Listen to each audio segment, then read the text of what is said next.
Our Minister of Information, Kojo Oppong-Nkrumah, has visited the premises of City FM after journalist Caleb Kuda was allegedly assaulted by national security operatives during an investigation.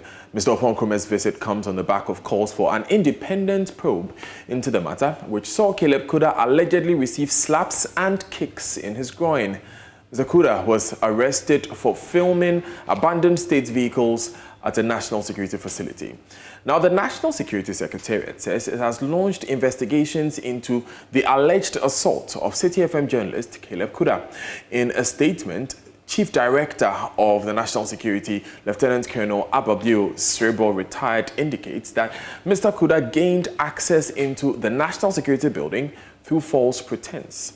The statement by the National Security reads, "The Ministry of National Security has taken note of claims by Mr. Caleb Kuda and Ms. Zoe Abubedu, journalists from City FM, that they were manhandled during an interrogation at the ministry on May 11, 2021. The protection of rights and freedoms of the citizenry remains a cornerstone to safeguarding the peace and stability of the state. Cognizant of the aforementioned, the Ministry of National Security strives at all times to uphold the ethics and professional standards guiding operational duties. This includes, but is not limited to, interrogation processes for persons who are required to assist in investigations." It is worth noting that the interrogation of the two journalists was necessitated by the following. Mr. Kuda was detected on the said day filming within the precincts of a national security installation, contrary to the no photography rules at such restricted security zones. Upon interrogation, it was revealed that Mr. Kuda had gained access to the premises under false pretense. It was also revealed that Mr. Kuda had forwarded the footages he had taken surreptitiously to Ms. Zoe Abubedu. Upon declining an invitation for an investigation, Ms. Abubedu was picked up by operatives of the ministry. The journalists were released on the same day after the interrogation. Let's now hear from Minister for Information, Kojo Oppong-Nkrumah, speaking during his visit to City FM. As a colleague and as minister for the sector, I came by this morning to pay you a visit and also to express to you the worry with which we received the account as put out by Caleb and Zoe on what transpired during this interrogation at National Security. And we're worried because it does not reflect how staff of a security agency should treat anybody, be the person a citizen, let alone a journalist. If that person is under investigation or is assisting an investigation or is even suspected of having done something untoward, like in this case, the suspicion of having gone contrary to some of the rules and practices there, it still would not warrant conduct as is being reported by Caleb and Zoe of what transpired, and that's why we are worried. But we are also pleased to note that because this doesn't reflect how staff of an agency should work, that's why the National Security Ministry itself has launched an internal inquiry into the matter. And our expectation is that that inquiry is not a perfunctory inquiry. It's a serious inquiry that should get to the bottom of it and find out if indeed these allegations are true, the persons who are responsible for it be held to account. No ifs, no buts. There are many times when you find security agencies say they are investigating a matter and these investigations never end. But it is important that this investigation is seen through and the persons responsible, if these accounts are found to be true, are held to account. But even beyond this, we in the ministry have been working to strengthen the National Media Commission, which is a constitutionally mandated body to, among other things, preserve the sanctity of media practice in this country.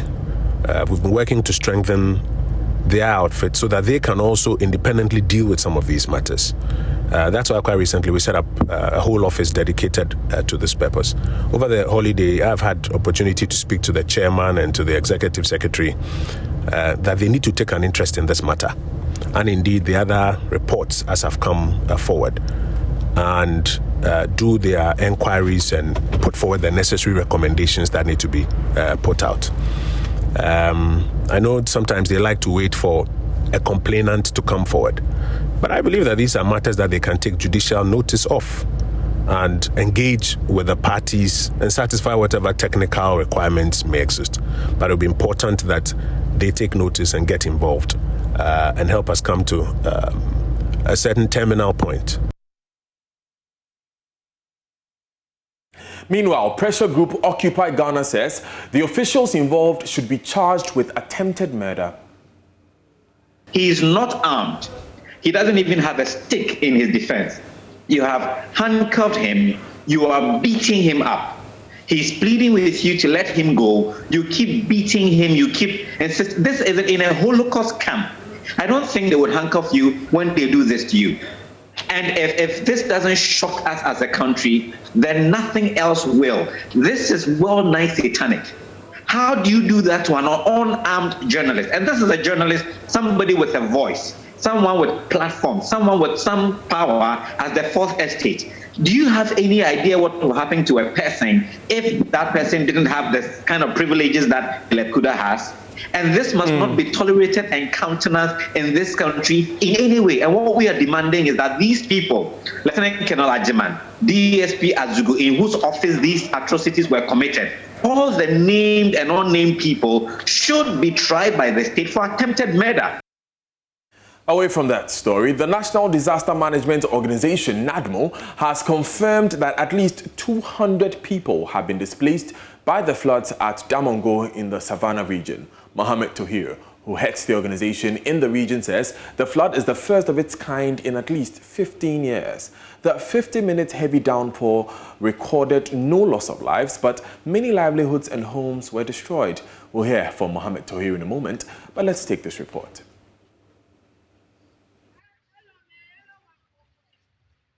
The rain started around 10 p.m. Wednesday night till about 5 a.m. on Thursday. Both public and private properties like bridges, schools, houses, including farmlands and shops, were affected. Maize and granite farms were equally flooded. The affected communities include Canteen, Redemption Town, Fire Service, Hunger Line, and Swalepe. But Fire Service and Redemption Town are the most affected. The two dams, Agric and Canteen in Damongo, that had no water suddenly became full after the downpour. Here are some affected residents. Around 5 something, 5 to there about that it came. So gradually we were inside the house. Then when the water was coming, it got to the fence. We are still thinking that it's normal. That's where it's only level. So it moved into the yard. And later on, got to the veranda. So we are still inside the and thinking that that's normal. So later, moved into my house. So now currently, everything inside my house is now flooded. I think that the water will come and carry all of us. I was crying and we woke up everybody that they should come out. If not, it's no good. Me, I hold my child, I'm running away. They were calling me, I don't even mind them. In the night. In the night. Personnel from the Ghana National Service who were called to the scene also shared their observations with Joy News. There is flood at Jamestown, Damongo, where the orphanage home is. So we quickly responded to their call. We came and no life has been affected so far, but I think about 5 or 4 buildings, including the orphanage home too, is affected.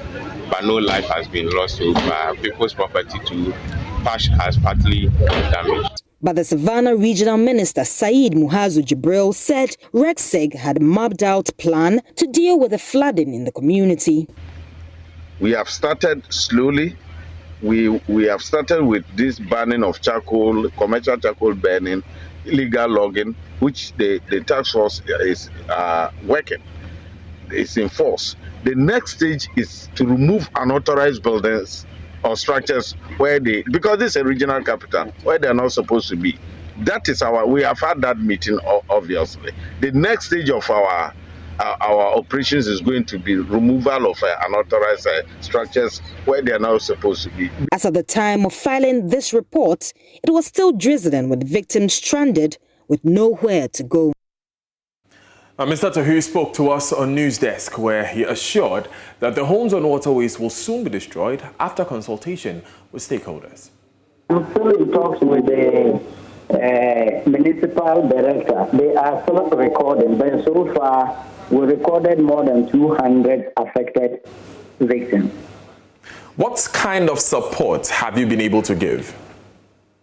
For now, we are taking this record, and after taking this record, we liaise with appropriate agency to see how best they can help us help the affected victims. Earlier, when the storm disaster hit us, we called the MP, Abu Jinapor, who came to the aid of all the affected persons. But this thing happened just yesterday, so we are still counting and then taking the records to see how best we can liaise with him once again to come to our support. So far, we identified some structures that are on the waterway, which impede free flow of water. And as we expect more rain, these structures have to be removed. And then even those who still have intention of developing, we will advise town and country planners, engineers, for them to relocate them for their own safety and the safety of the generality of the people in Damongo Township. Do you know when this planned demolition will start? Actually, I'm in talks with the regional minister. And then as soon as possible, we will do it. Now let's move to other stories here on Joy News today. And it's very common to see commercial transport drivers force as much fuel as possible into their tank each time they visit the fuel station. Watch this video captured by my colleague Kobe Spiky in Nkrumah.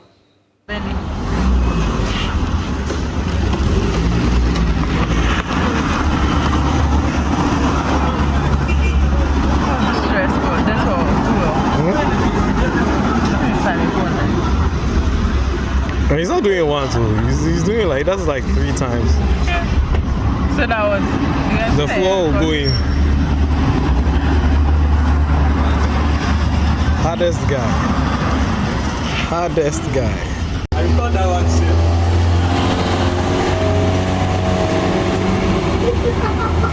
The thing is funny me.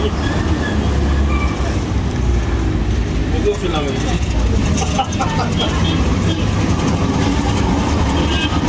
you know finish oh.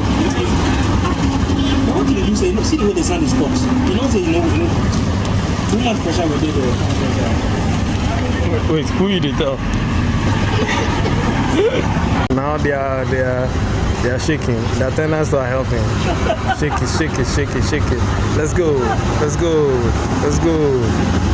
So that's a depiction of what we're talking about. Now, there are those called 1-gallon drivers who buy just enough to make one trip. But we sought to find out why some drivers want to fill their tanks to the brim and even shake the vehicles, like you just saw, when it's full so they can take in some more. Here's what we got from some drivers at the Kwame Nkrumah Circle. So I am here at the Circle Interchange, precisely Biakuya taxi station. I am here to speak to some drivers to understand the rationale behind when they are filling their tank, sometimes they fill it to the brim. What are the implications? Is it very healthy for the vehicle or not? So I am here to engage some of them briefly. So thank you very much for your time. And first of all, as I mentioned to you earlier, why do you do that? Why do some of the drivers do that? Why? That one, if you do that, it's not good for me. Okay. If you do that and your this thing, your gauge go spoil. So if you fill the tank make full, then make full. Don't want to shake the car up and down like that. So that one there is not good for me. So you don't do that yourself? No. So you feeling money and masana and consuming more. Inti uye juma kakra bia uto kakra bi gu super na asan ye mana ukọ wanim na ebi mo ka say we sana wo ma tank no pressure and it's a possibility for explosion.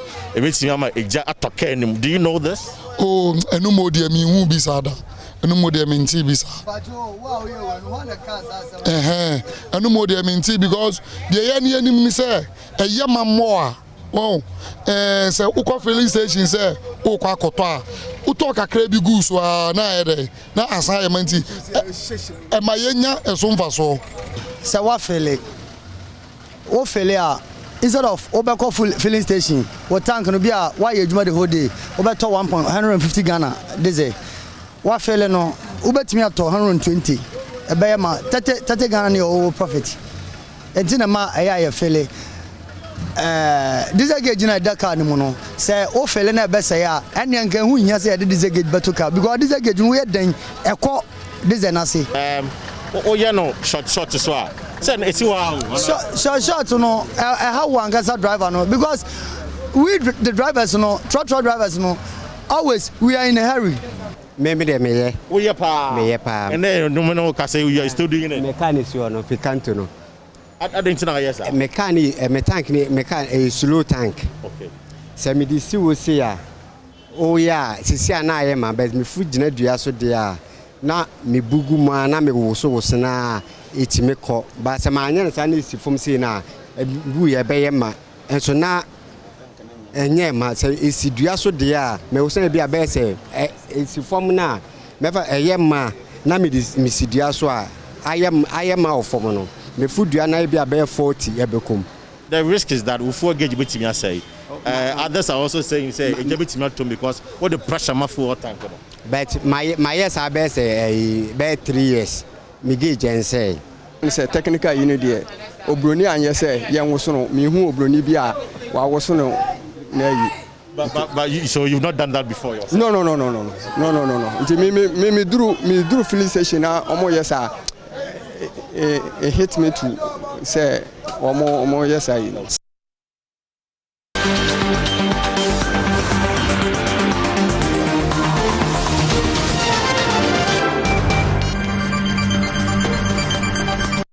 Welcome back to Joy News today. Now, the United States Agency for International Development, USAID, is promoting the development or deployment of technology-based tracking systems of criminal cases to promote justice delivery. The introduction of the case tracking system, signed off by at least 6 key justice sector institutions, such as the police, prisons, attorney general's departments, judiciary, and others, also allows civil society organizations and the citizenry to monitor progress of cases from beginning to the end. My colleague Ohiming Teria has more. Ghana's case tracking system promotes the involvement of civil society organizations in advocacy for justice delivery. The software, designed to digitally track criminal cases from inception to end, was introduced in 2018. It initially targeted 40 districts in 7 regions of Ghana. But 3 years on, key justice sector institutions such as police, prisons, and the Attorney General's Department are yet to use them. Esther Ahulu is program manager at the Commonwealth Human Rights Initiative. When it comes to justice delivery per se, the CDD Afrobarometer research report, it shows a lot of challenges with the justice system in Ghana, be it a barrier to access justice, high cost, and then delay of cases, be it lack of lawyers and all that, and then the fact that people are being on remand for so many years. So it's not that these key institutions are not working. What we are saying is that there's a need to hold them accountable. I mean, there's a need to involve the citizenry as well, because they are working in favor of we, the citizenry. But if we are also not involved in the process, then I'm sure that people might not work as expected. So it will be good that we, the citizenry, that these are working for our benefit. We also participate in the system so that we will enrich the system. Some of these challenges that have been identified will be dealt with. I talk about remand prisoners. I mean, it means that the person has not been convicted yet, but the person has been remanded for so many years. This CTS, when it's functional, when it's working as expected, will actually work in such a way that all the key justice sector institutions will be alerted on the platform when, for instance, somebody is being due for cause and the person is not being taken into cause. The CTS system will show. So it means that at every point in time, the CTS system will be showing where we are at a particular case, and therefore the right institution will be held accountable to what they are expected to do. Selected community-based organizations from 7 regions including Ashanti, Volta and Western, have been trained to increase advocacy in case processing with oversight and monitoring responsibilities. The training forms part of USA's justice sector support activity being implemented in Ghana. Ashanti Regional Deputy Police Commander, DCOP David Ajimanaje, has endorsed the system as one of the positive means to promote the rights of all suspects. Generally, the criminal justice system is designed to punish the guilty and exonerate the innocent. Okay? And so that is how the system works. But because the system is inherently against the rights of people, we need to ensure that everybody who goes through the system is adequately protected and fairly treated. All that we are trying to do is, as the CTS is to ensure that every person who comes into the ambit of the criminal justice system has his or her fundamental rights protected. The CTS aims at mobilizing marginalized communities through the introduction of innovative public education programs. From Kumasi, for Joy News, Oyemi reporting. Now, Pacific Oil has donated food items worth 10,000 cedis to the less fortunate in the Ashanti region capital, Kumasi. The underprivileged at Dagomba Line slum in Kumasi lined up to receive the items, which include rice and oil, to enable them to celebrate Eid al-Fitr. A report by Mahmoud Mohammed Nuruddin. The donation comes at a time many of them cannot afford to fend for themselves. Bawa Rubama says without the support, some of them will not be able to feel the positive impact of celebrating Eid. Madam Rubama says money that would have been spent on food will be used to support her children. I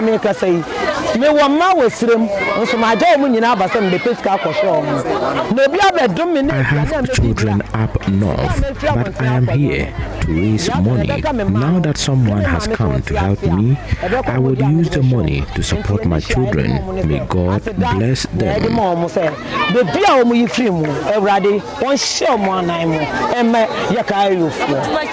Other beneficiaries expressed their excitement about the donation.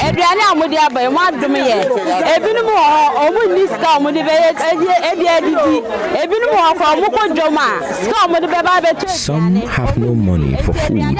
This is a great donation for us.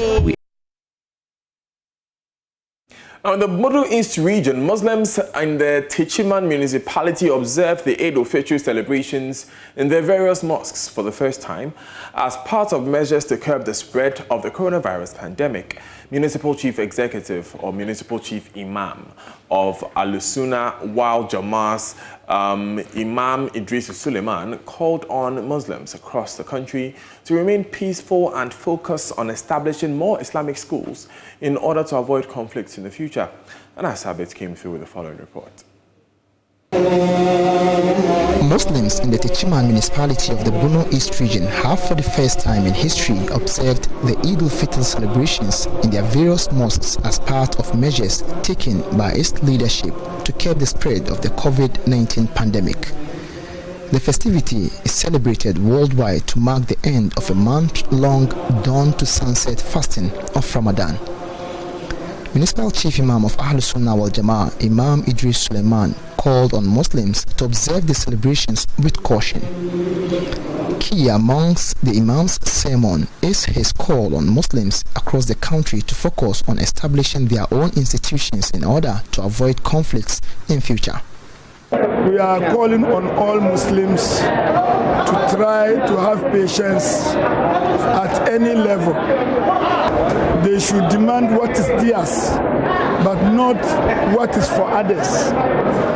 So there will be peace in this country. Where you are not right, don't claim to be right.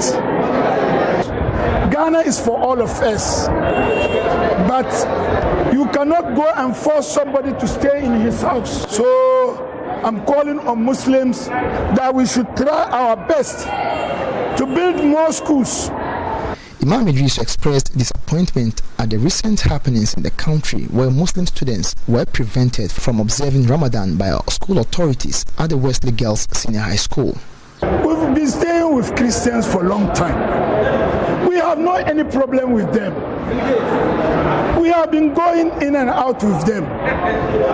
Even since 74 in Islamic secondary school, there was Christians in Kumasi.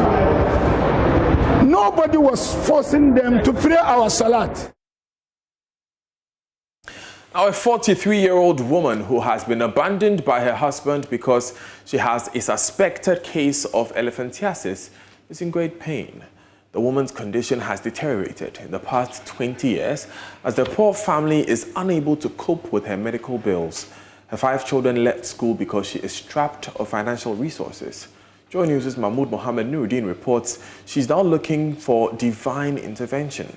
Here's the story of Sadia Mahmoudou, a resident of Boko in the Upper East region. You don't judge books by their cover. Sadia seems so happy at home in Boko, but beneath her smile is a heart of pain and rejection. Sadia is suffering from elephantiasis. The story of the 43-year-old mother is held captive by rejection and despair. I had a normal growth from childhood to womanhood and up to the moment I gave birth. My husband and myself traveled to Abidjan in search of a job. There, we worked on a cocoa farm until one day, during our usual works on the farm, a wood pricked my leg. This caused a tiny scratch on my leg, which later developed into a boil. After several unsuccessful attempts to burst the boil, I was hospitalized. In fact, I was 9 months pregnant at that time. 2 weeks of admission to the hospital yielded no positive results. She had no choice but to resort to herbal treatment.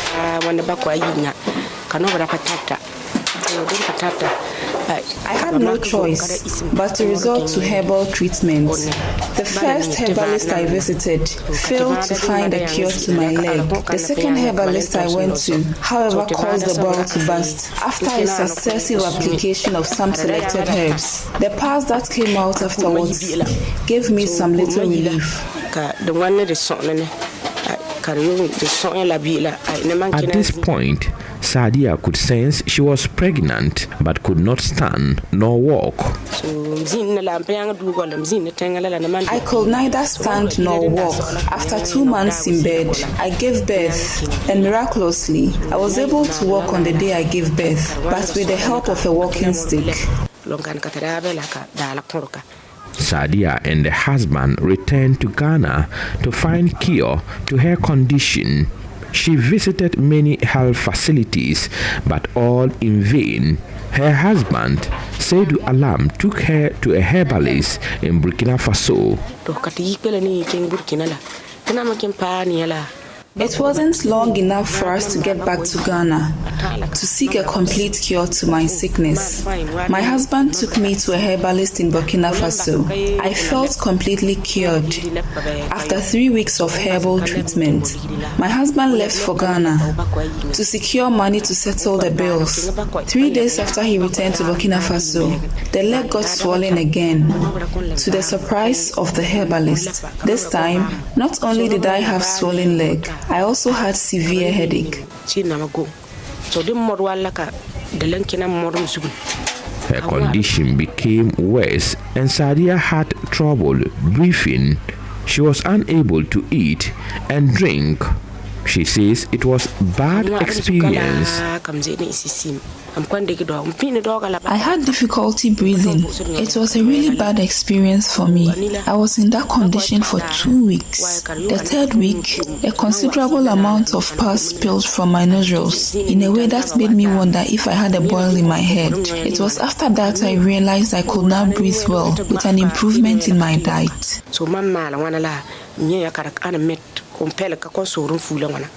Sadia's husband ended up abandoning her and the children.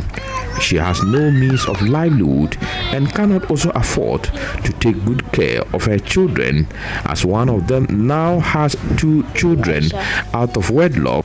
I'm 19 years old and I completed JHS 2019.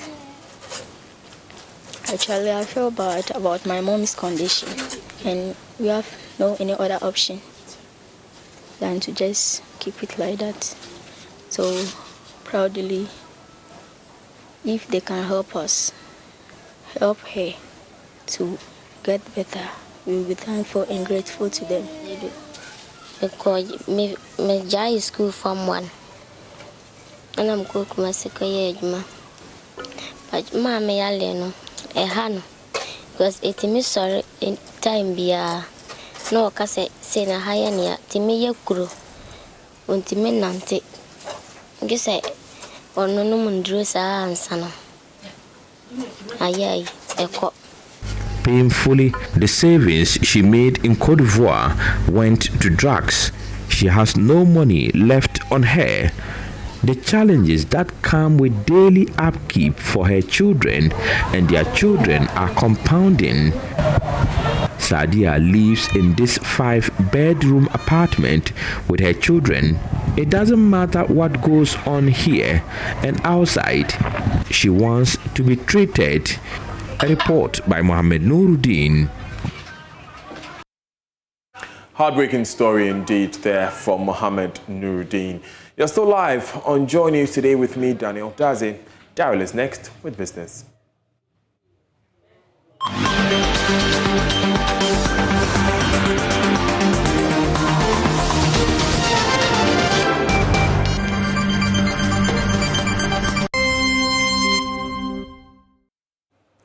Hello, my name is Daryl Kwao with the latest business news. Now, despite the impact of COVID-19 on global economies, remittances to Ghana shot up by 5% to $3.6 billion last year. That's a disclosure by the World Bank's 2021 Migration and Development Report. Charles Nexon-Yeboah has details. With the exception of Nigeria, where there was a significant decline in remittances, foreign inflows to Africa went up by 2.3%. According to the report, Ghana was ranked second behind Africa's most populous nation, benefiting significantly from remittance flows last year. There are hundreds of thousands of Ghanaians residing in the United States, United Kingdom, Germany and France who remit funds regularly to their families, loved ones and relations in the country. During the COVID-19 pandemic, where most of these economies were locked down for greater periods, Ghanaians in the diaspora were not perturbed by continuing to send monies to their families and friends back home in Ghana.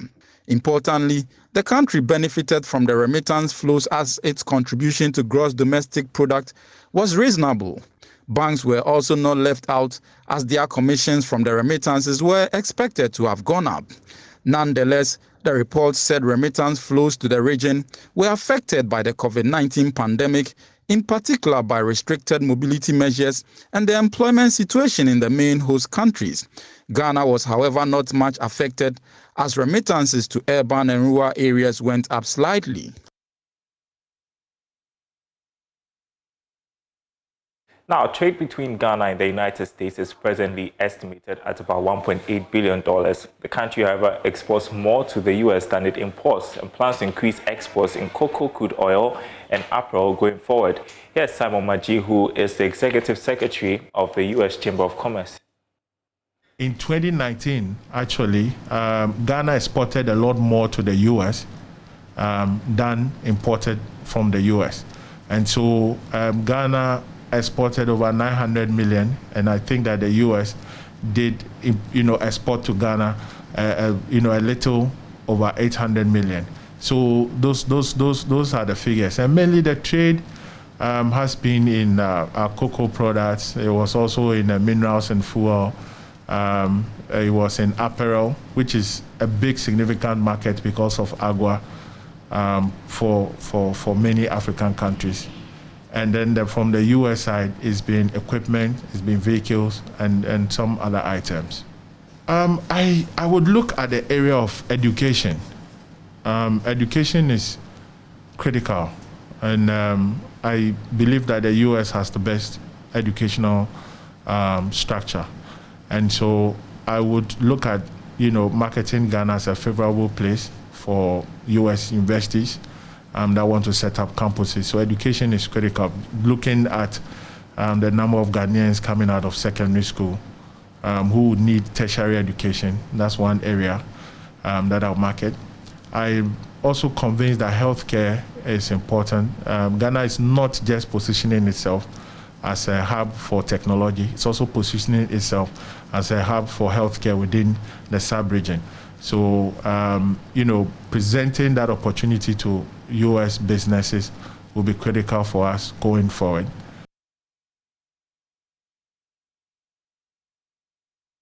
And that's business for now. More coming up on the marketplace at the top of the hour. Up next, sports. We've got some news on the Black Stars with Muftau. Don't go anywhere.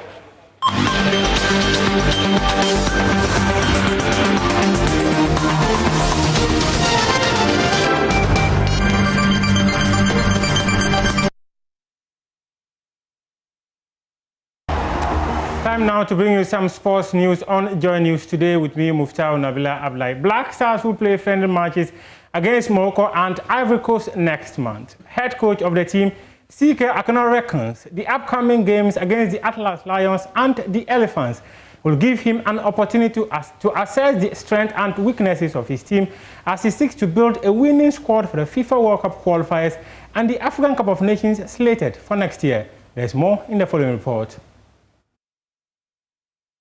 The senior national team will play Morocco in Rabat on June 8 before hosting Cote d'Ivoire at the Cape Coast Sports Stadium on June 12.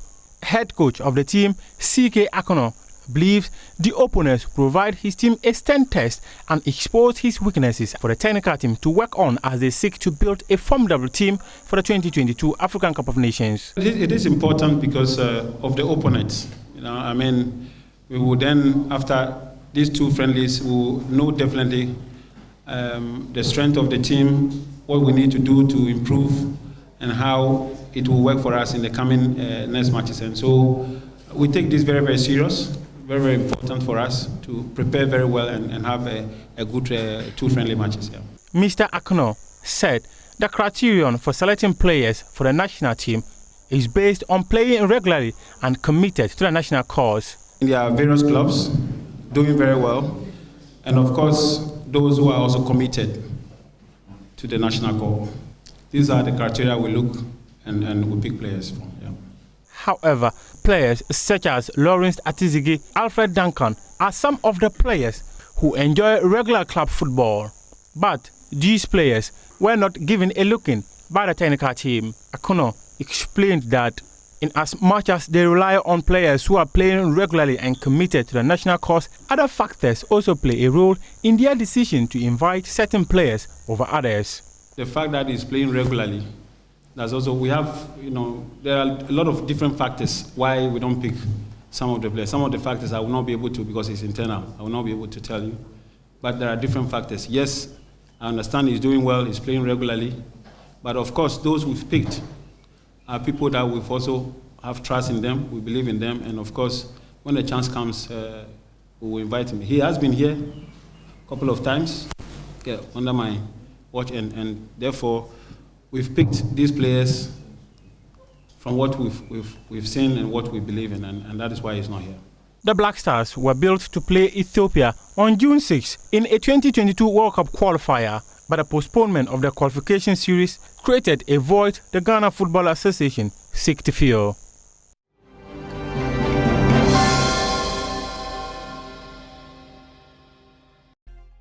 Good afternoon, welcome to Showbiz here on Joy News. An award-winning Ghanaian musician Kofi Kinata says his love for football is what encouraged him to form two football teams to develop and help talented players in Takoradi.